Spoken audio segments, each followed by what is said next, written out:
Yes, we're right back. And today we are going to be working on this lovely picture that I took in Roger Williams Park on, actually, it was the 4th of July a few years ago.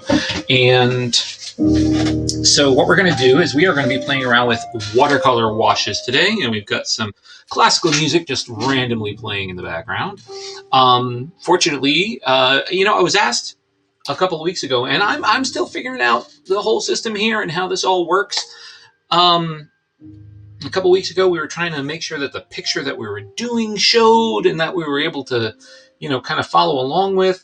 And, this week I printed out the picture and I'm like, oh, I can use this. And then I realized I'm on HAPS. I can go ahead and make the picture, one of my other sections. So here we go. Let's switch over to the, the drawing board cam.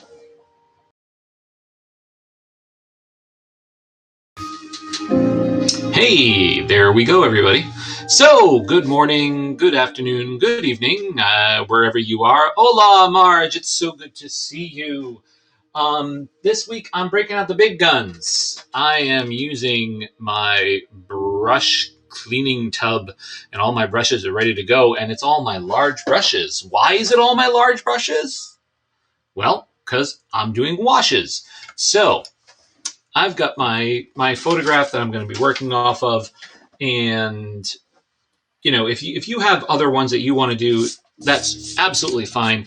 I'm going to work off of this one because I've been enamored with this shot for a long time, and I never have had the opportunity to kind of like play with it.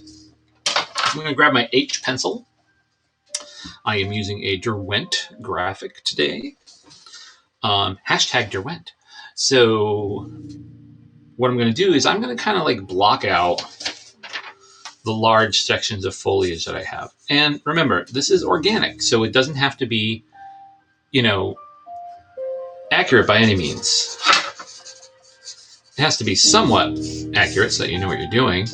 And it's super light. I don't even know if you guys can see what I'm doing here, but I'll have my picture here with me so that you can get kind of a gist of where I'm at. And I'm just going to lay it out really, really simply right now because I want to let the brush do most of the work today. I just want some sort of basic guidelines as to where I'm going to start putting, my rocks and whatnot, and the water lilies, and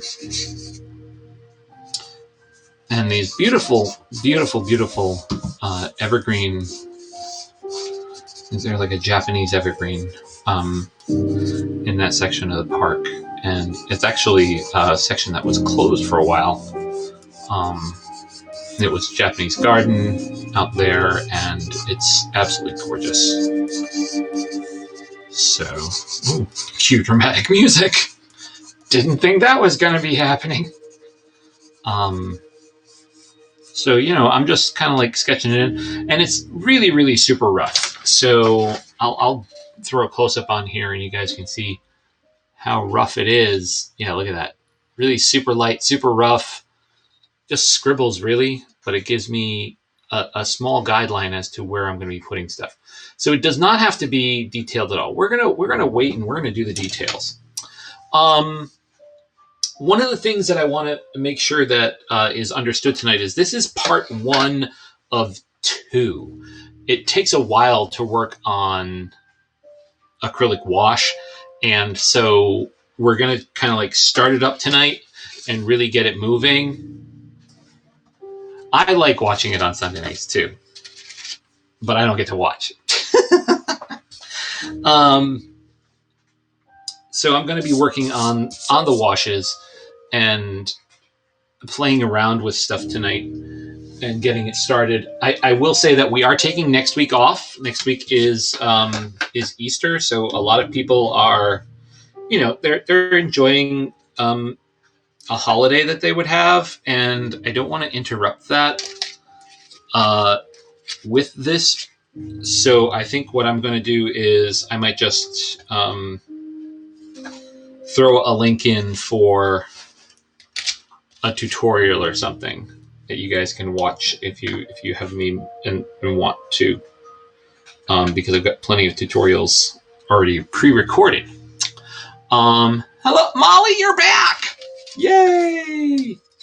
So here we go. We're gonna play with some washes. I'm gonna grab my dagger brush right now, and my dagger is supposed to be a striper because you're supposed to use it on the flat like this, and I kind of use it two different ways when I'm playing around with this. And again, we're working with watercolor wash tonight, so sorry, I'm working with acrylic wash tonight.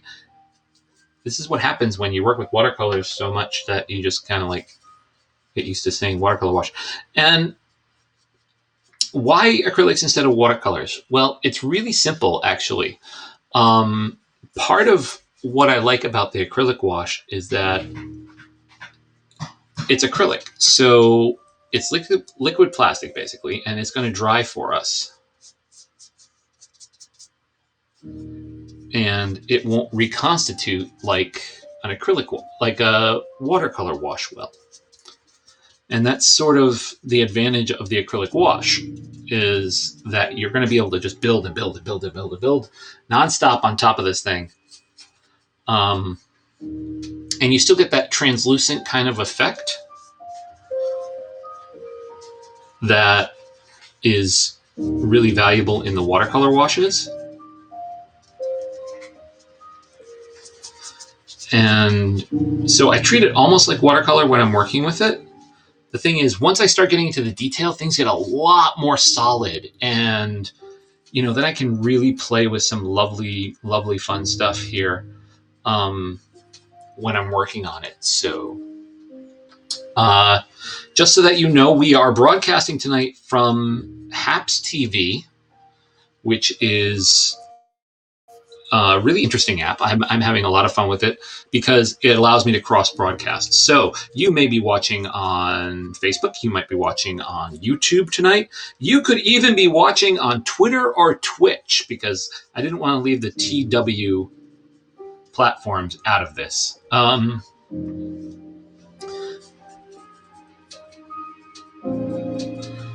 if you're watching on any of those platforms, you know, you can show your appreciation, and if you aren't already following, you could follow. That'd be fabulous.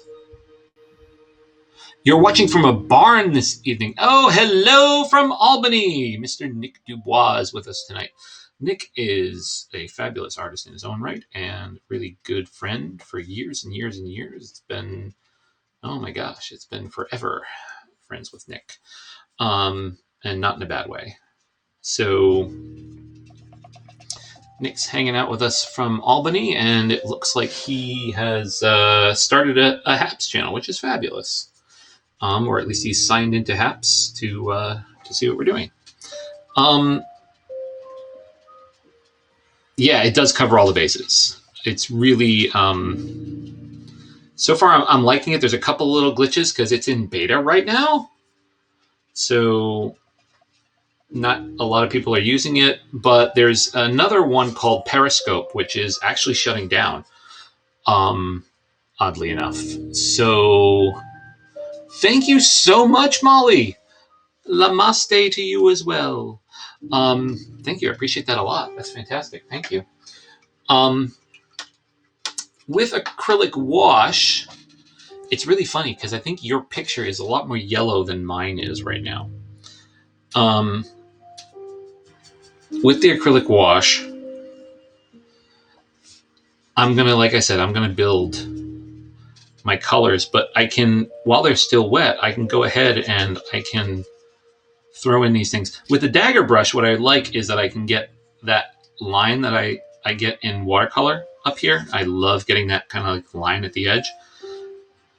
But it doesn't behave like watercolor. So there are, you know, there's a lot of gaps in that sort of thing. You're not going to get that line a lot Like you get in watercolor where it's really, really watery and it's playing around with it. You're just watering down this liquid plastic to get it, nice and flowy on here. You are getting good viscosity as we go ahead. I'm finding myself looking at the picture in the corner more than the printout I have down here, which is really funny because the printout's so much more detailed and I could do so much more with it. And I'm almost done like throwing some green out here right now because I just wanted to get a feel of some of these areas to start with. And I'm going to start working off of the really rich kind of browns and grays that are in the trunks and the stone, etc. So having a lot of fun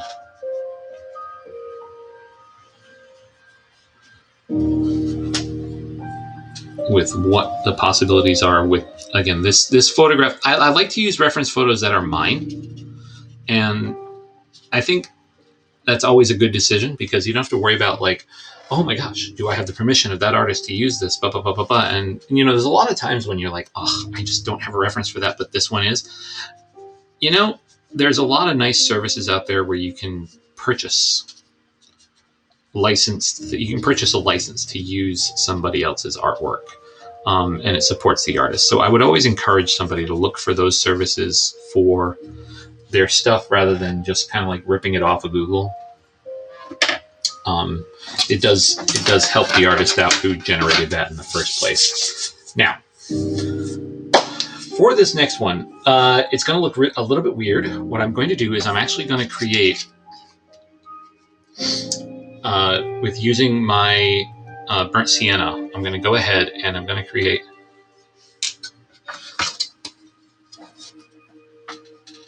Yeah, no, absolutely. Absolutely. I can see how that would work because the bisque bisqueware has such a nice texture to it. And I am working on paper tonight. I'm working on Bristol board. And the reason I'm using Bristol board is because, as you know, with washes, when you do it on canvas, what I find is that you end up with a lot of the canvas texture coming through, and that's not what I really want on here. I don't want the canvas texture. I just want the texture of the wash. So again, I'm treating it more like a watercolor. So here we go. I've got just some straight burnt sienna. I'm not even watering it down or anything.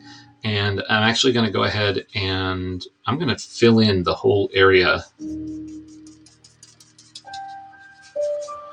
where the trees are, just working on some general wash work with this. I'm going to kind of run into the leaves and everything with it too. And it looks odd. It looks kind of like a mess and a half when you're doing this. And that's okay. Because when it comes to the detail work, these washes are going to give us such a great foundation for that. And I also like to get it as organic as possible. So I do like occasionally, like I'll add water like that, just to try to, up the nature of what I'm going to paint on. So I'm kind of like throwing in my base coats. You think of it like primer, but a lot more complex. Yeah, you get a lot of raised bumps with the canvas and washes. So if you're going to use acrylic, like just regular acrylic, which we will do that at one point. That's probably the next one after we get this one done is we're going to use some acrylics, and I'm going to probably do, I'll probably do like a pet portrait or something. Ooh, that sounds like a great idea. I might do that. A new pet portrait in acrylic on canvas, because those were always fun. So yeah, so I've got these, this giant block of this, and you're like, oh, that doesn't look anything like the trees. You're right, it doesn't, and it's not going to for a while because I've got to go ahead and I've got to generate these places first. I've got to make some sort of semblance of space. So now I'm going to grab my phthalo blue, and again, I'm not using like complex acrylics here. I'm not using high-end acrylics. I'm just using a straight old-fashioned like study kit. I mean, this is like a $20 kit.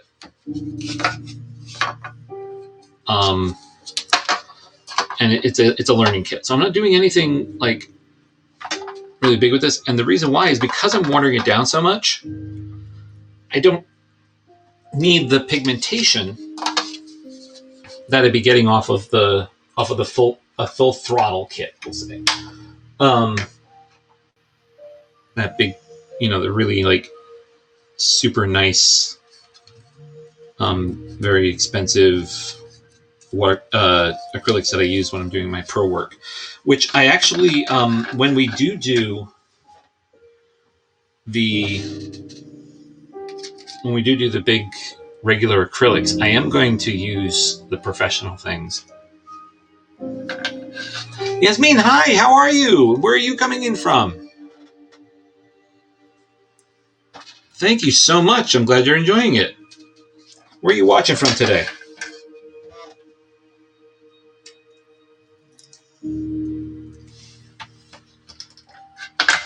Oh, cool.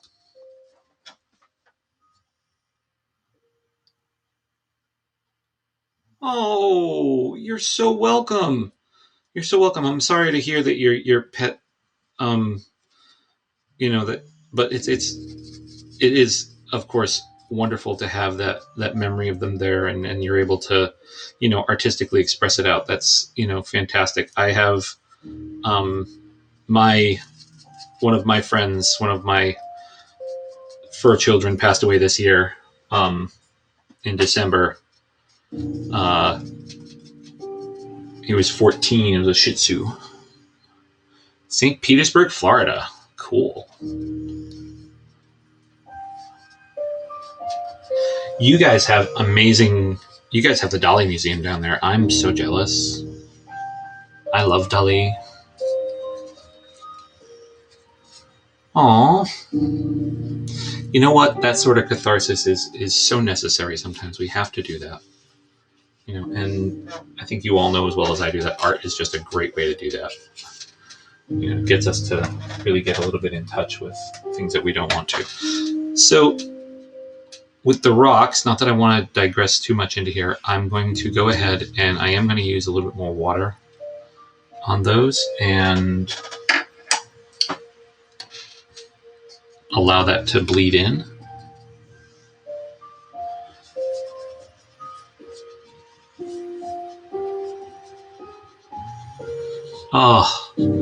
Oh my gosh, that's horrible.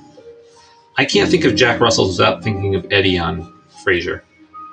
Totally off topic, but yeah, I love that dog.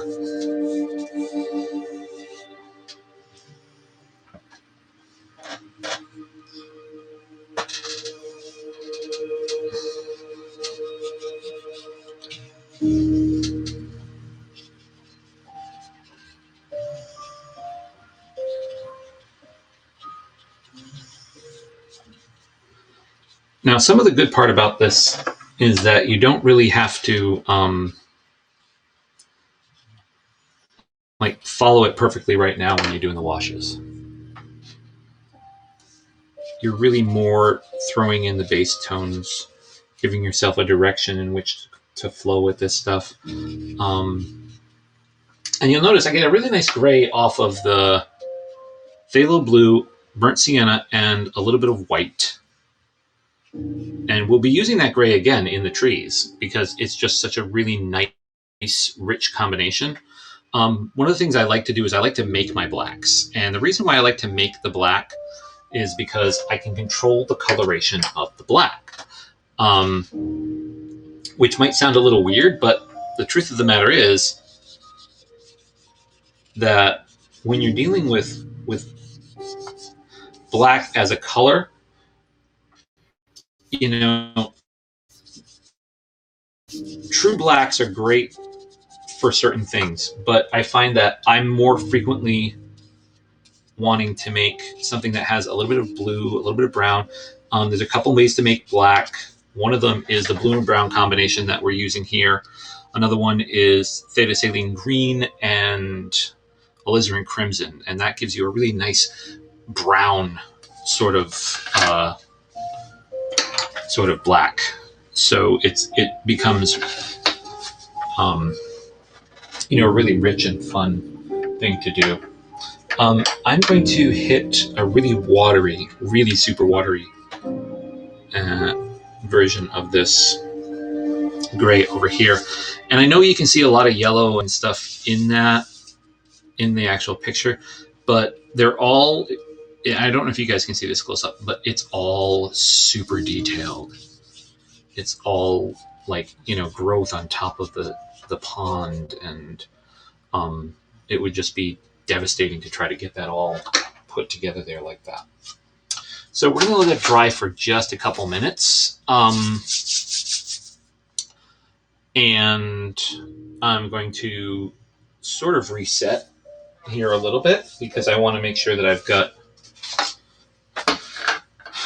the proper colors playing around for the next round. So let's look at our palette for a minute. Right now I've got, this kind of like brown that's contaminated with the blue, but that's okay. And I've got a phthalo green that I'm going to pop out. And the phthalo green is going to go, if you look on the photo, like all over the edges there,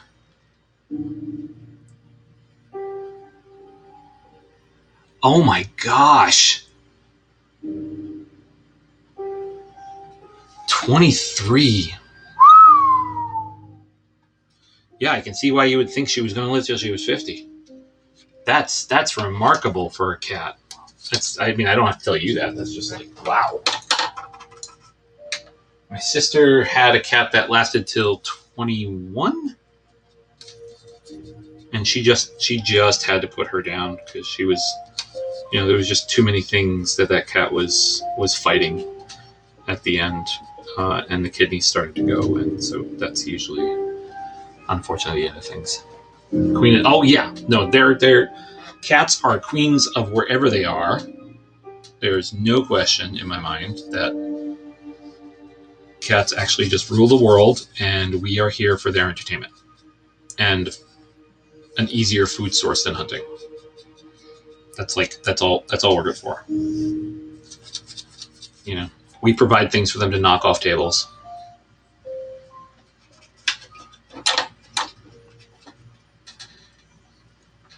That's so true of so many cats, the kidney problem issue, and a lot of pets. That's what happened to my Shih Tzu. His kidneys started failing, which is really, really, really, really sad. And it's a horrible way to go. Supposedly, it's one of the less painful ways to go, but I don't know about that.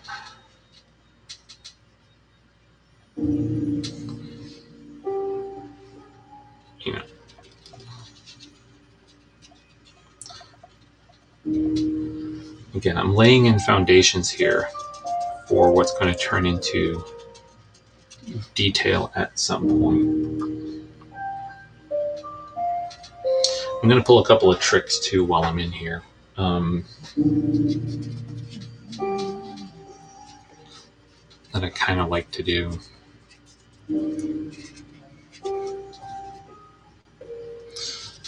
One of them is I love adding texture when I'm working, and probably the easiest of textures to do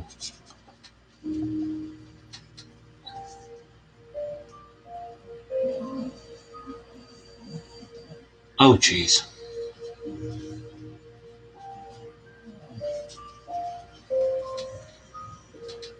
not sure I get what toilet surfing is. That's a new one for me. I don't know if I want to know what it is, actually. Sounds like it might be rather graphic for a sweet little art thing like mine. Oh, that's fine. Well, I mean, it's not fine, but yeah. Not that big a deal.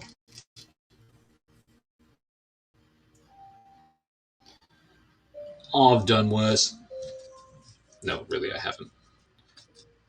That kid at the beginning of COVID that decided they were going to lick that toilet. I'm a germaphobe. This whole thing has been my worst nightmare. Ooh, you get back up there.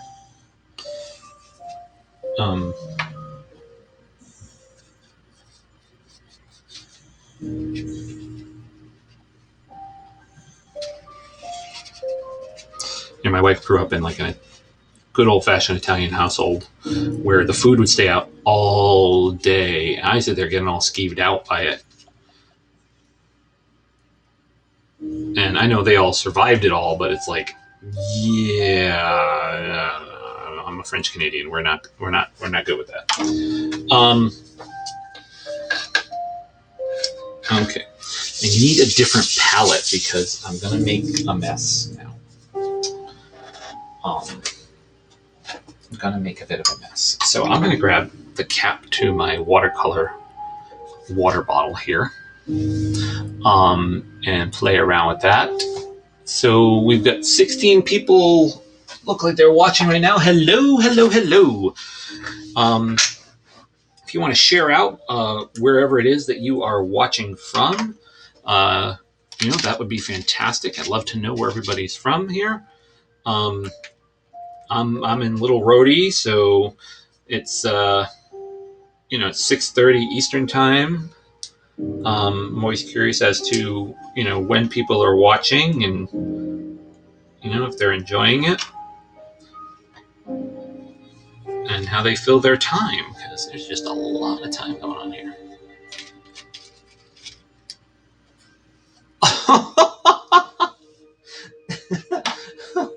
Okay, all right, Molly, you win. Definitely want to. Yeah, you definitely want to do that because that's hysterical, and the placement on that would be equally hysterical.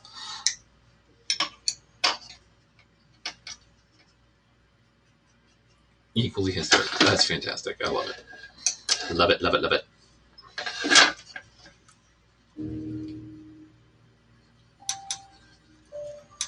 I am making a super, super light, almost mint green sort of color here. But I'm also making it really, really super liquid. The reason I'm making it so liquid is because, like I said, I like textures. So I'm going to do something that is never recommended, particularly around computers, but what the heck. I like to dab texture in like this into the backgrounds. I find it makes a lot of really interesting patterns and whatnot to play around with.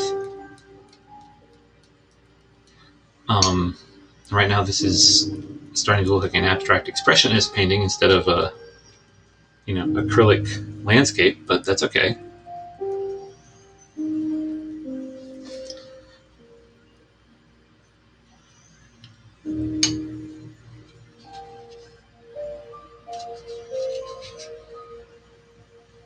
I like the abstract expressionists. They're fun.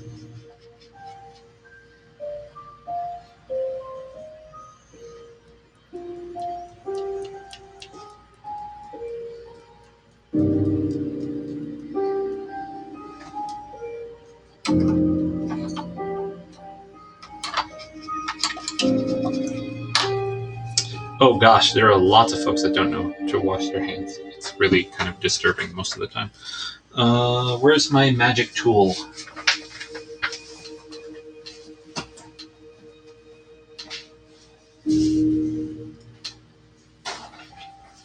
Aha! Found the magic tool. Ta-da! Paper towel.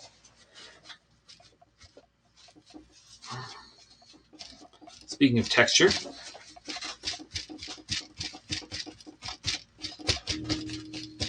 little dabble do ya.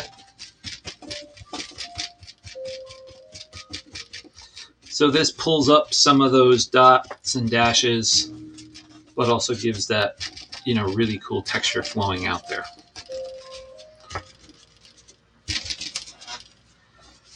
And for our first half hour, not bad.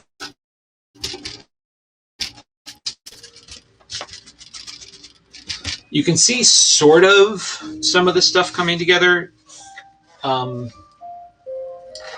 giving us little bits of, area where we can see what's happening in the actual photo. Like, I don't know if you guys are looking at the photo at the same time you're looking at this and seeing where it corresponds. But like I said, it's one of those things where I'm really laying the foundation in for a lot more detail work. And this is such a nice break for me. I can't tell you. I have been working on menus for a client for their coffee shop for the last few days.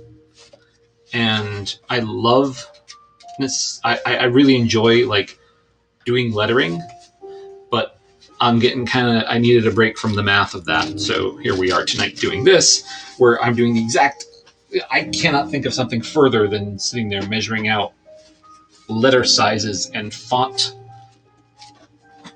and making sure that it, fits within the scope of this. So this is a nice, refreshing change.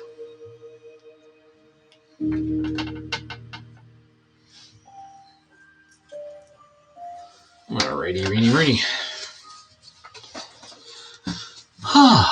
So here we go. We're still going to be using wash right now, and some of this is still a little wet, but that's not necessarily a problem with what we're trying to accomplish. What I'm going to be doing next is I am going to be putting in some of the larger sections of detail, and they too will be done as washes, but not as watered down and not using quite as large of a brush as we have been. So I can go ahead and have more control over what I'm doing and where I'm putting things.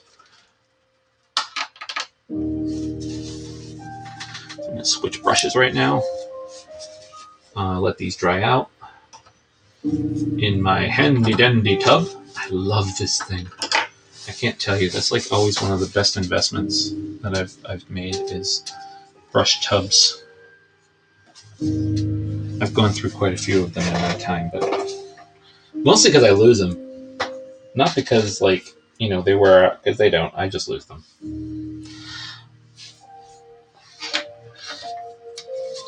Okay, so I'm going to take some of this brown. And right now I'm going to start at the bottom and work my way up a little bit. And I want to make kind of a darker black than we had before. I'm going to water it down a little bit. And I'm still using a brush that's not like super detailed. It's been around the block a few times. It's a little worn. And that's okay. It needs to be for this. And looking at the photo, I'm going to start down here with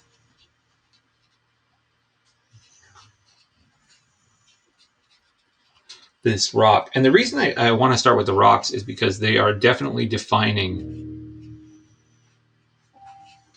the space. They are pulling us out and giving us kind of an understanding of the lighting and the surrounding pond and all of the pieces that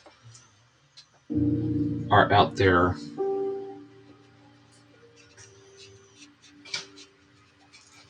They also work really well when you're just doing defining brush strokes.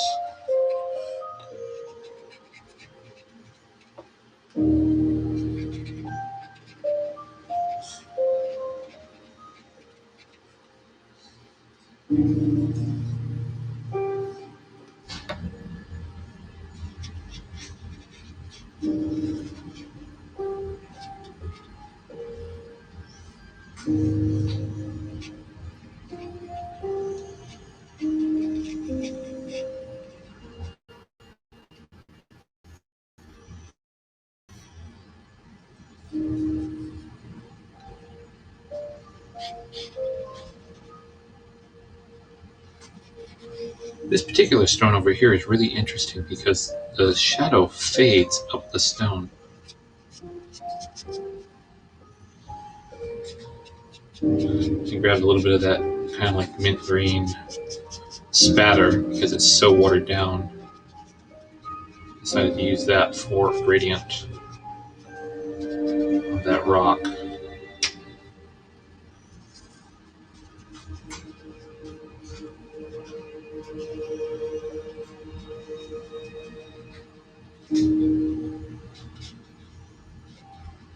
So I hope everybody had a really good week.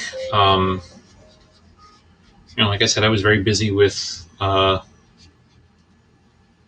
job. The new Coffee Connection, which is a local,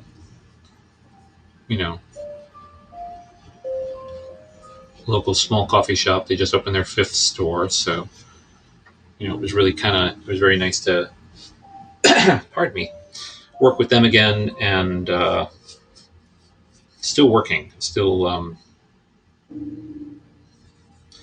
creating for them right now, and developing some signage and whatnot along with the menus. So I might actually just, for the heck of it, sometime this week, just pop up on Haps while I'm making stuff, just because it's fun. Don't know. Maybe I will, maybe I won't. I'm not sure. I'm about as, I'm really decisive, if you hadn't noticed.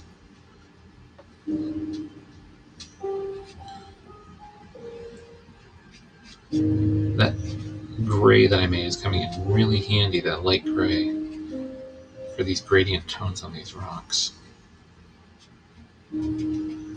Oh yeah, and don't be afraid to get dirty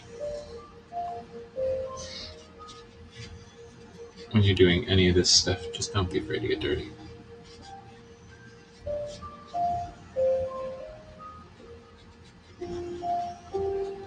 With my big paintings, when I'm working on something like one of the last large illustrations I did was 2 foot by 4 foot, and stuff like that, I change my clothes before I start with that, because I get pretty active with my painting, and when I start going, sometimes I forget that I'm like, painting, and I'll take my brushes and I'll just wipe them off my clothes. So I have particular pairs of pants that I make sure that I have on during those sessions, because otherwise all of my pants would have, on the right-hand side, giant splotches of paint from where I wipe off my brushes.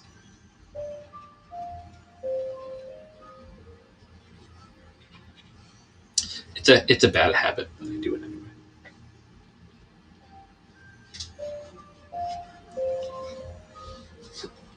So now the rocks are taking form.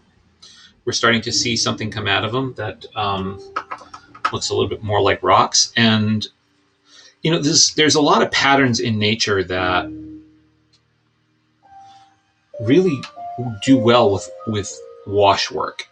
Like what I'm doing right now, I'm adding water to this to get that kind of like feeling. And I'm going to do probably a couple more layers on that. Not right now, but as the piece progresses, and the more layers that I take and do with a large amount of water, what ends up happening, it really does start to define it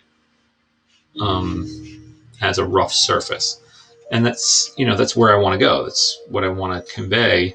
So I'm gonna keep doing that. I'm gonna keep utilizing the water to help me out with that.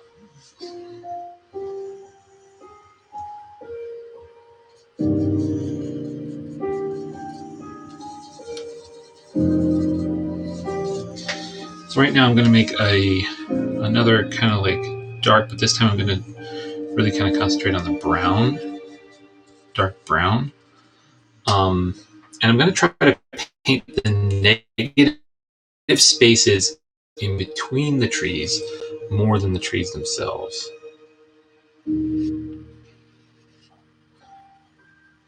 And kind of part of the reason I want to do that is, one, it's challenging. So, but it also helps to define, like, not where the edges are, but where I can go into. Because I'll go over this with other colors, but it'll give me at least some basic guidelines to where I might be going. Because they're definitely not going to be perfect by any means. And occasionally I twist my brush, if you didn't notice when I'm doing that. And when I'm twisting the brush, it's usually because I want to get thinner and then pop out the thick again.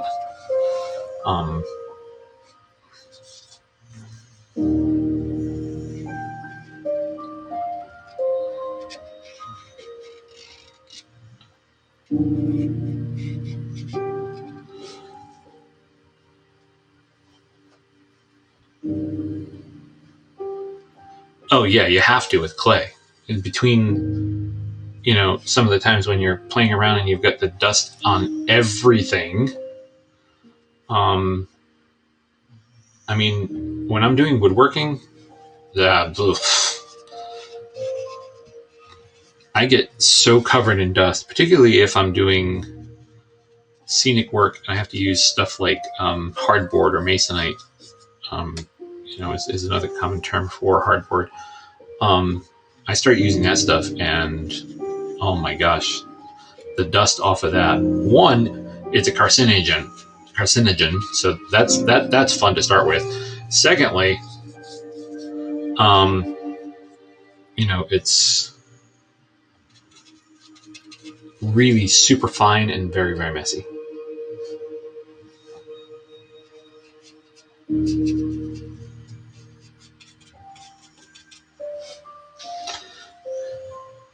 And again, what's going to happen here is that the leaves, as you can see in the photo, are going to encroach in on top of these.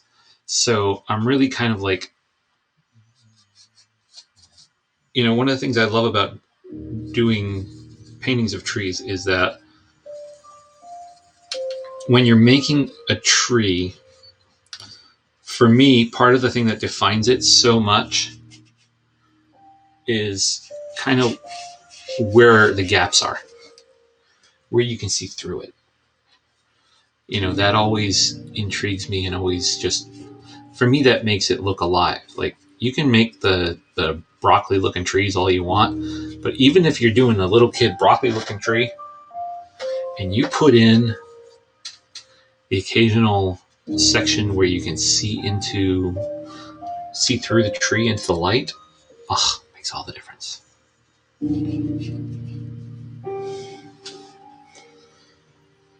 Somebody told me I sounded a little bit like Bob Ross one of these times, and I'm looking at this going, this ain't Bob Ross. He would go bonkers, I think, if he was looking at those.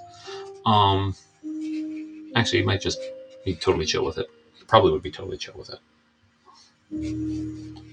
But it's definitely not his style of painting. And that's okay. Do I build furniture too? Upon occasion. When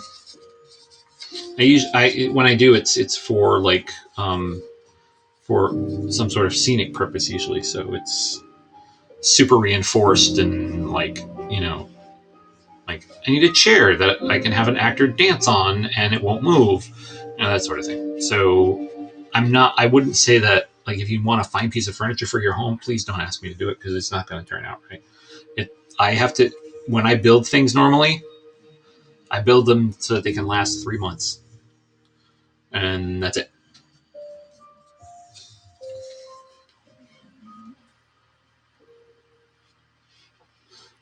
Although I did this summer work on a desk for my child,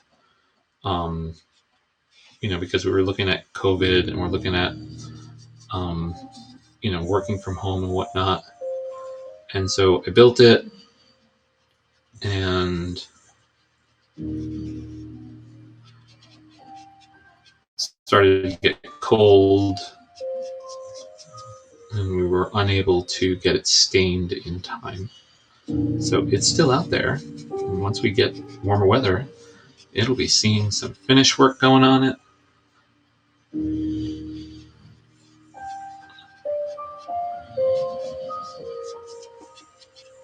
That one was a nice piece. I did like that. I thought that came out very well. Because that one was built to last. Travel with them to college. That sort of thing. Which, oh my God, is coming up in a year. Oh my... let's not go down that rabbit hole.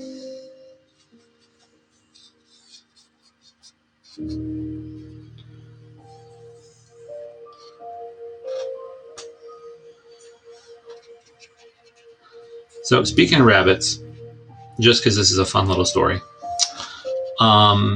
we have a lot of rabbits around here. Like, we're close to a city, but we're still kind of technically suburban. I'm like 10 minutes from downtown. And with all these rabbits, they're rabbits. So I have beagles. I don't know if you've ever heard what happens when a beagle spots a rabbit, but they have a totally different bark, totally different howl, and it is ear-piercing. They're bred for it. They're bred to hunt rabbit. Okay, cool, great. So what does one of our local happy, fun, fuzzy friends decide to do? Build their nest under my deck. Do they point too? No, they don't point. They chase. They're bred to catch them. So they give chase, but the funny part is totally uncontrollably. It's a reflex. It's so funny. My guys have like a white tip on their tail. Like the whole back end is white. And the thing shoots straight up. Like a flag. So if they were running through a forest or something, you'd still be able to see them. It's hysterical. You see, they'll run in back of the deck, and there'll be like this little white tail zipping across.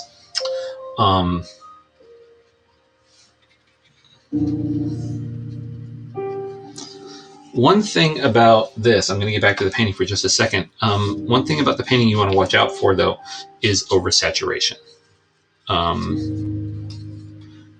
Really putting too much water down in a section and not letting it dry enough will start to rip up the paper if you're working on paper. Another thing that you can work with is if you take a panel, like not the canvas panels, but like a panel, like a wooden panel to paint upon. If you take one of those and you go ahead and work in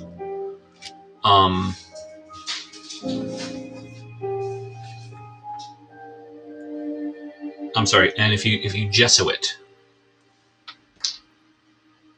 Huh. Oh. That's too funny with the beagle sadly pointing.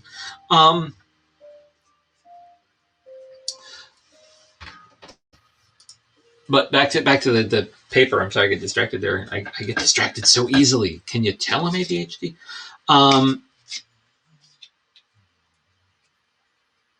When we're talking about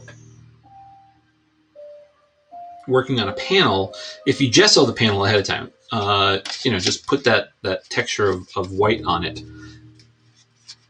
You'll be able to, or you can get a pre-gessoed board. Those boards are great for washes. They stay nice and flat, but it doesn't absorb it. So the wash will carry out all over it. Depending on the effect that you're going for, those work really well.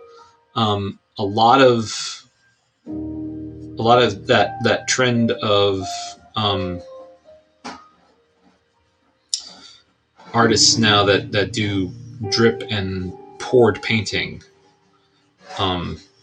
those work really, really well for that. So I think I'm going to have to use a tiny little dab of black. Much as I don't want to, I have to. I don't even want to know what my cat just got into. I'm going to have to find out later, but I don't want to know right now.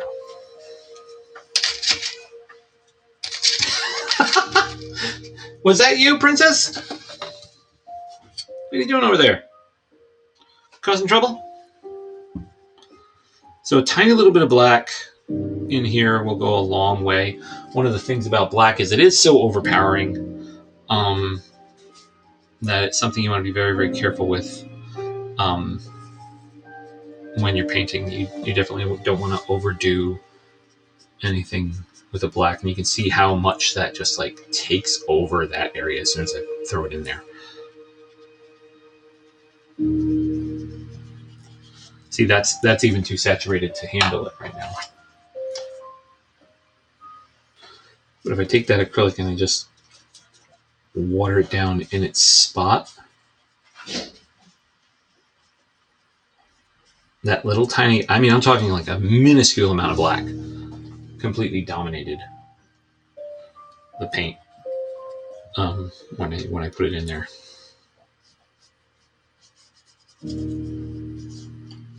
This was mostly brown and green.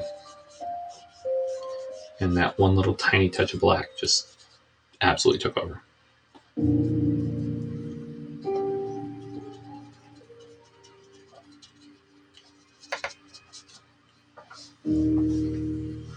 It's a powerhouse.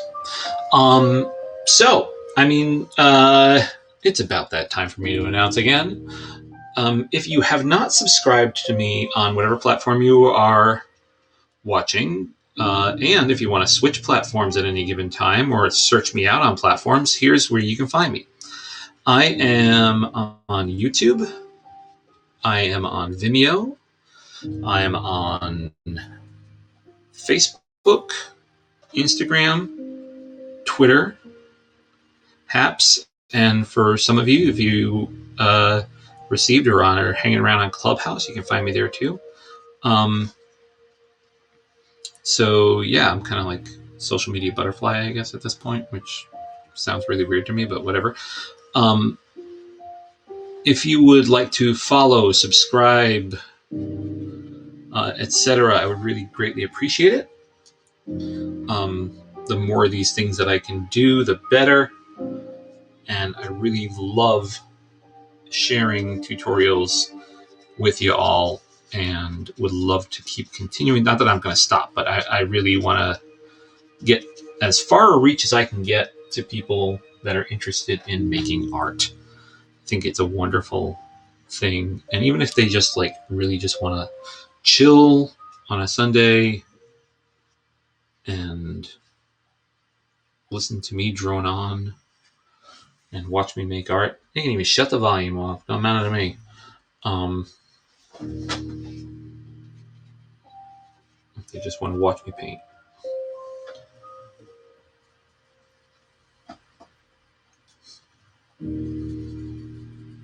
So tell your friends every Sunday at 6. My username is the same almost everywhere. The only place that it's different is Twitter, because Twitter, unfortunately, only has a limited amount of characters. Everywhere else, it's at Jason Robert Leclerc. So I'm pretty easy to find.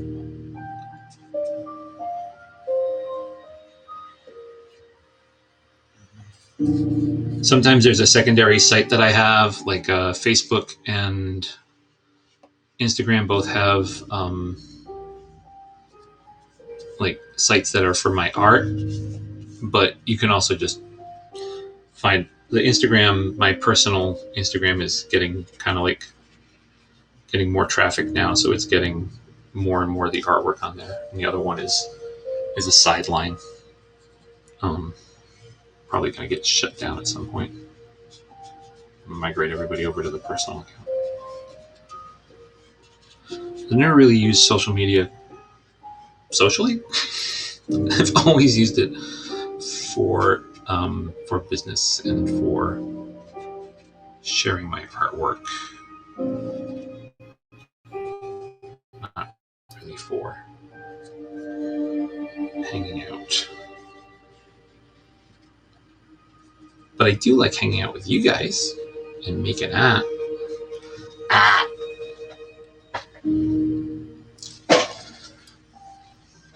All right. Here we go with the unorthodox behavior again. We're doing it again. It's time for more spatter. This time dark spatter.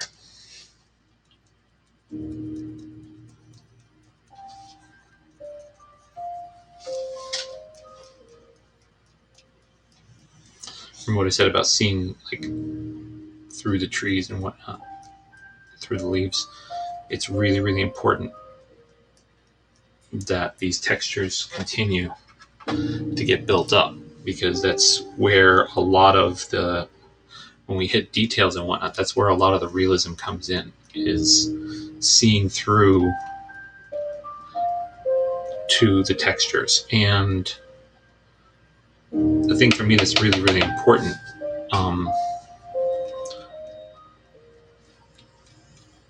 when it comes to washes, is utilizing the fact that they're transparent. You've got a translucent medium, that you've got a translucent thing that you're creating to have a translucent effect. So use it. You know, if I wanted things to be solid with my acrylics, I'd do them solid. I do solid acrylic work and I love it.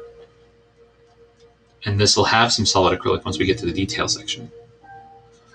But right now, when I'm laying out these foundations in the wash section, I want to make sure those foundations have a lot of good starting texture to build out upon.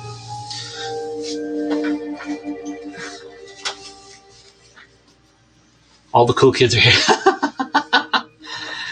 Yeah, I guess. Okay, so now I'm going to lift these up a little bit, not much.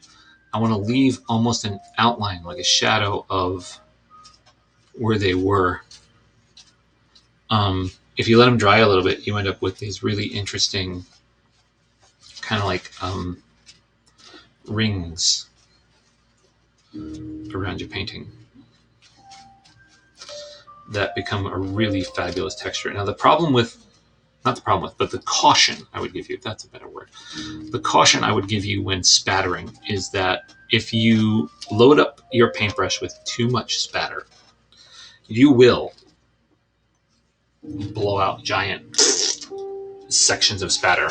My spatter is generally pretty loose, not regular, but similar in size, and doesn't get too big, because you can like hit it and then it's all over the place. So you notice that I'm just tapping when I'm doing it, because I only want to put a little bit on there. There are lots of ways to spatter. I mean, if you decide that you want to do some really, really interesting spatter that's directional, you can use a toothbrush.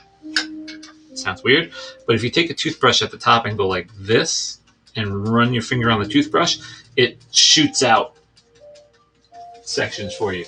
So if that's your thing and you want to do some directional stuff, I would highly recommend that. Let's see where we're at right now. So far, so good. I mean, I think we're really getting into some nice territory with this piece. Yeah, it works really, really well to use toothbrushes. I mean, who doesn't? You know, toothbrushes are also very cheap if you get cheaper ones. I would recommend, though, if you do get a toothbrush just for painting, get a stiff toothbrush, a hard toothbrush. Reason being is because soft toothbrushes aren't going to give you what you need as far as flexibility. They're not. They're going to be too flexible. and so they're not going to have any. It's not going to spatter right because the bristles will go with you instead of going against you, which is what you want. Okay, let's see here.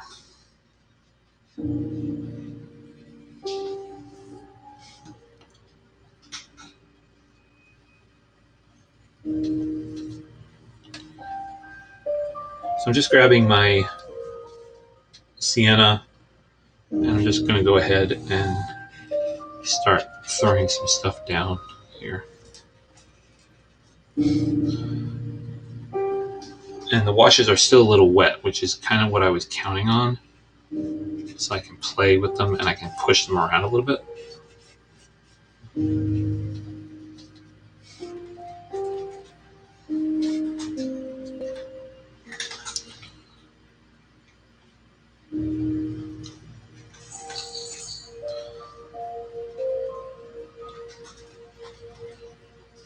Oh yeah, you get a lot finer splatter when you're playing around with a toothbrush.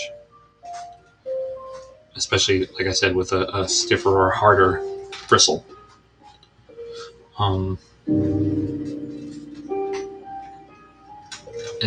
It's much better for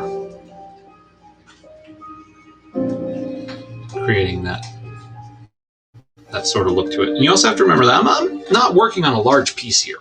I also want to make that kind of like evident to y'all. I am working on a piece that is only 11 inches by 14 inches. This is not a big work part. This is a relatively small area to be working. But with what we're doing, it would take weeks for us to do something large canvas wise, and I don't necessarily want to do that. I think that these like hour and a half sessions are great, and I wouldn't want to elongate them too much because I think that it would be just way too much.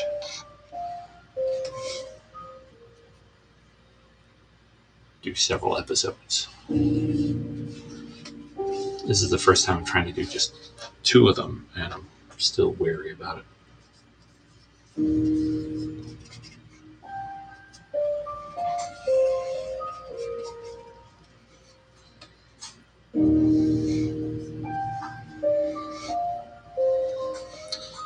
So I'm taking a little bit of the white and I'm leaving my brush dirty with some of the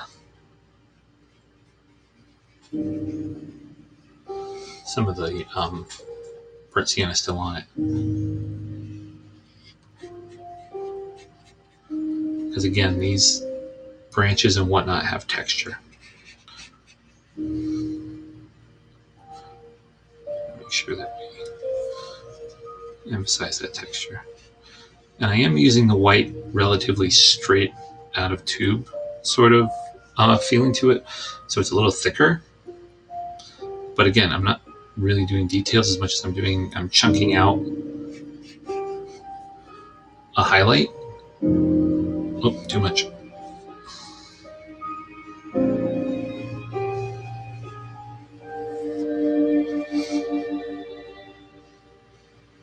Spread that out.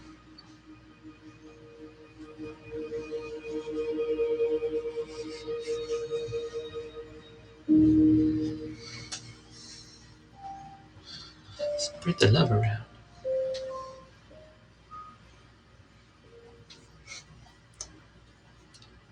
Oh, thank you for saying so. It's actually what kind of inspired me to start doing this anyway. Somebody had been watching me draw on my iPad on a plane and thought it was very relaxing to watch me do that. So obviously that wasn't this year. I have not been on a plane in over a year now. And I love to travel. For work, I mean, I travel as a teaching artist all over.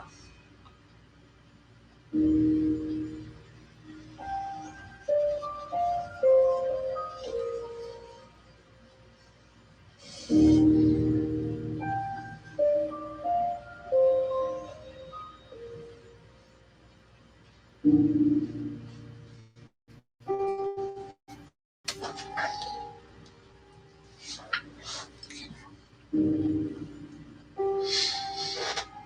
we're getting somewhere.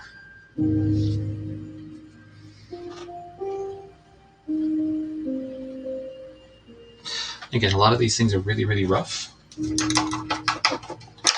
And will get refined later. It's interesting, or at least interesting for me, that, part of me is only really concentrated and calm when I'm making art. Calm's probably the wrong word, but concentrated definitely is the right word. And it's relaxing for me to be doing this, which is something that I appreciate, being able to be relaxed and do this sort of thing. So I'm also happy to share that. So thank you for having kind of a relaxing Sunday evening with me.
Now what's fun here is that the drier my brush gets,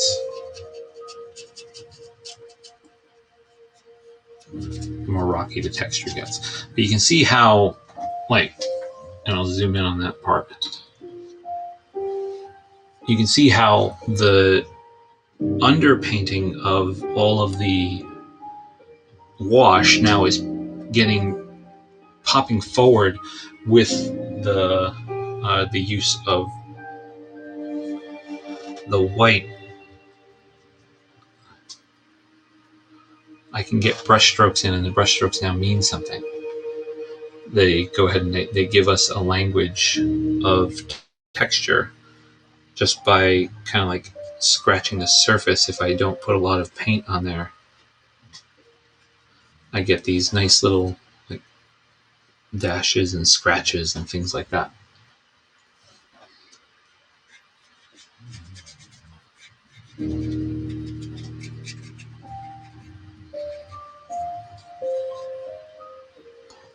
And those are some of the things that like really define a piece like this, are getting those nice kind of like structured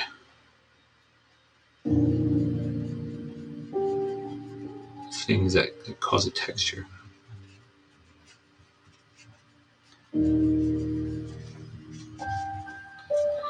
And so it's the build that does that. It's nothing that you can achieve by, that I can achieve anyway, by just hitting the ground running without putting something under it, without throwing down some sort of underlying texture or form to make that work.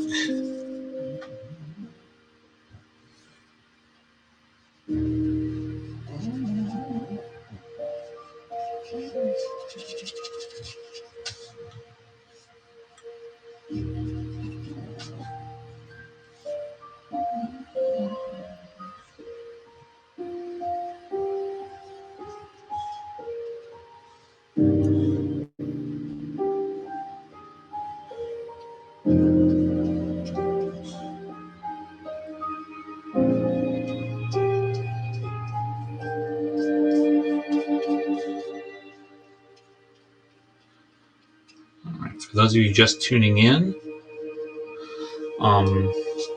we're working off of that picture you see up in the corner.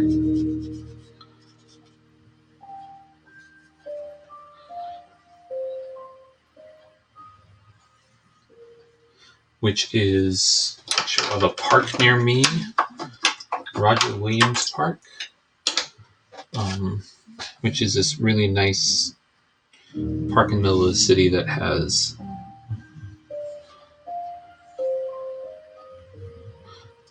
beautiful gardens all over the place, and one of them is the this Japanese Zen garden, and this is part of that particular one. And I really, really like the Japanese Zen garden, as it is just what it says it is. It is very zen to go there. It's nice and relaxing. So for this week, we're almost I'm gonna kind of start wrapping it up because I'm watching my paper buckle way too much, and I need it to dry and kind of calm down so that details can be put in next week, or actually the week after. We will not be here next week. I'm doing great with camera angles, right, guys? That's why I'm not a cameraman. There we go. That's better. So 2 weeks from today, 6 p.m. Eastern Time, we'll be back. I am ending a little bit early tonight, only because, yes, my paper is starting to buckle, and that is never a good sign when you're working with this stuff. Oh, yes.